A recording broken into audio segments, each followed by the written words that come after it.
You probably expect a prepping channel to warn you about world wars, cyber attacks, and food shortages. But today, I'm flipping the script because sometimes prepping itself can be the danger. If you're not careful, the very thing meant to protect your family could actually put them at risk. I'm going to break down 3 overlooked dangers of prepping and how to avoid falling into these traps.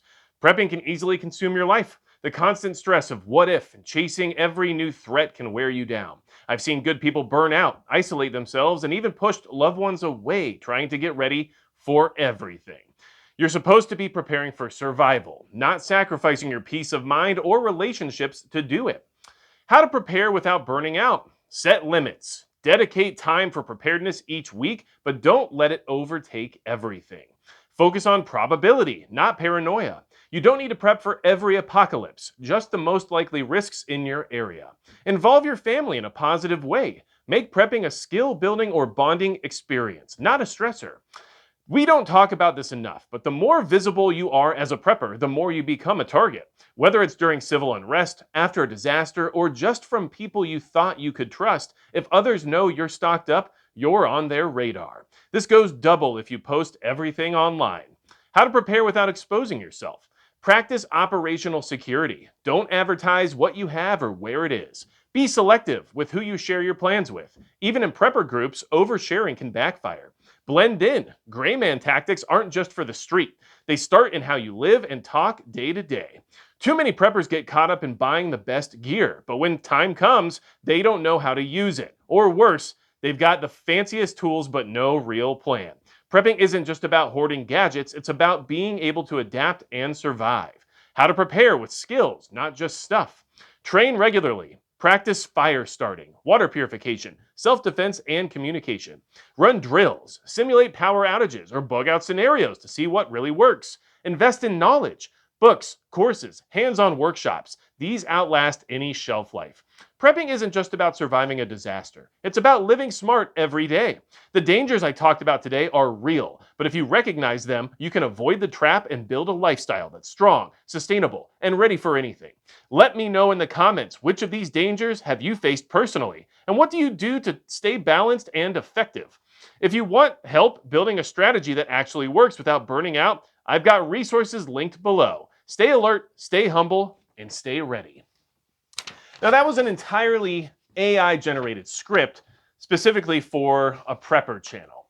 And right now, we are in the golden age of AI generated preparedness content. It's everywhere. And in fact, it's becoming so, well, let's just say popular, I guess, that I can't even avoid it any longer. It's on my homepage feed, it's constantly suggested to me, and it is not generally very good. Now, here's why, and it's not because the information is necessarily inaccurate. It's because the information is being put out there for one singular purpose, and that is to monetize it. And there is no filter or verification of whether or not the information is correct, or if it's even being if it's been practiced in real life or has any level of experience added to the conversation at hand.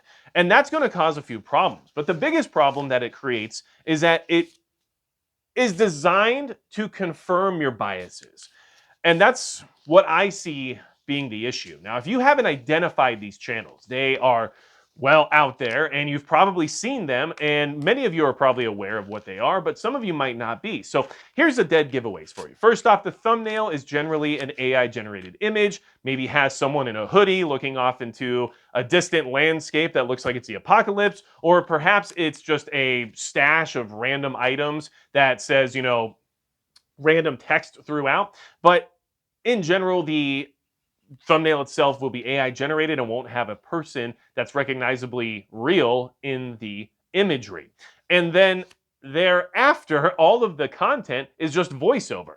There's no actual person and there's no actual video footage. It's all B-roll footage that was either taken off of Adobe Stock, where you can just pay a monthly subscription and download as much video footage as you need for your purposes, or it's AI generated video footage that has the voiceover added in. And the voiceover often isn't even a person talking. It's generally a transcript that's then uploaded to AI, where the audio is then generated. And you can figure that out pretty easily because of the unnatural pause points and the way that the grammar is spoken and where all of the inflections are on the pronunciations. It doesn't sound natural. It doesn't sound like a real human being talking.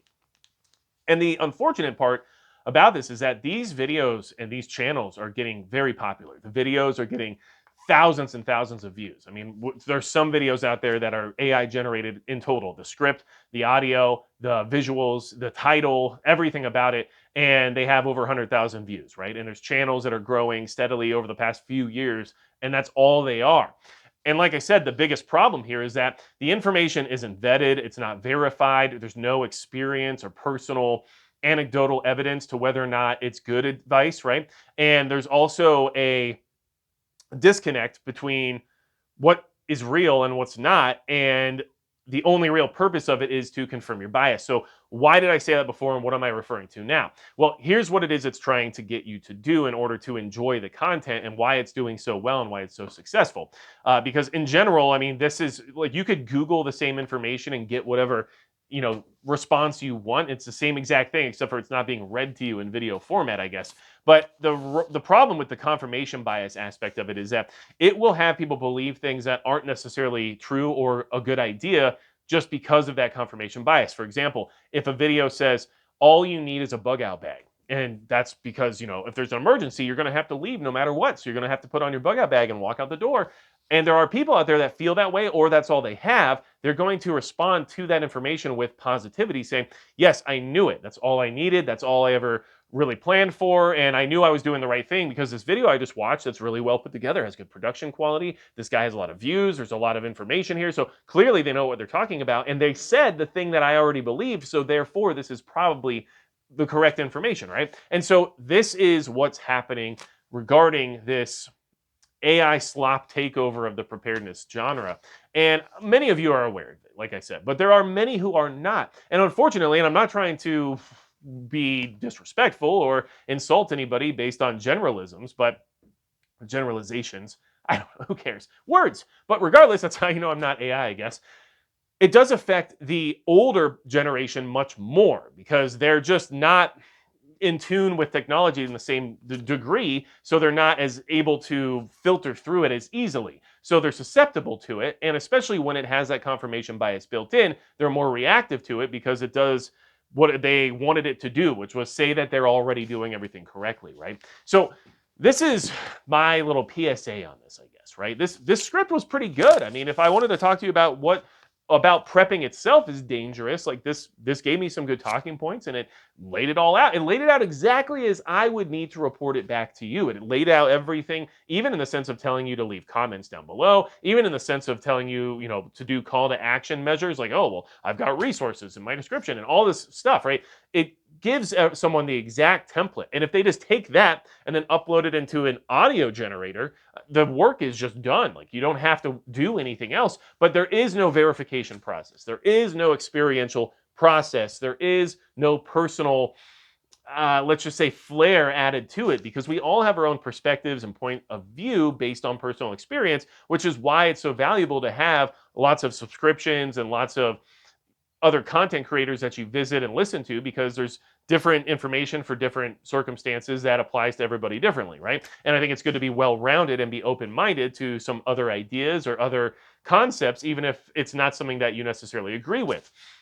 We don't have that with this particular format of information. It's not even necessarily always correct. And that's where the danger comes into play because we're telling people all kinds of things that they just want to hear rather than what they need to hear. And it's becoming extremely uh, popular. It's becoming extremely widespread, and it's getting a lot of support in the sense of viewership and engagement. And that's well, I'm not saying that's not okay, right? Like, because like you got like if you enjoy it and it works for you, then whatever, I guess, right? But what I'm trying to do is let you know that this is going to just continually get worse, and that this information at some point could become dangerous for people who are listening to it without any additional level of research or any additional level of personal experience with the concepts that are being discussed. And that's why I wanted to bring this to your attention. Now, if you like real human beings, people who have skin and have weird phobias about things that don't make any sense, make sure you hit the subscribe button down below because I am a real human being. I promise you.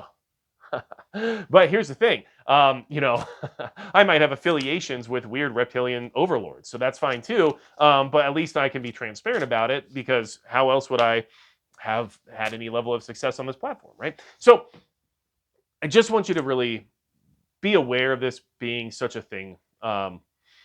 It's not that it's unexpected. It's going to happen to every genre when it comes to any type of informational based content that's being put out there. But at least for emergency preparedness, if the information is not good or it's bad or it's misleading, it can lead to people making bad decisions that could be the difference of survival or not, right? And that's why I think it's pretty important to at least be aware of.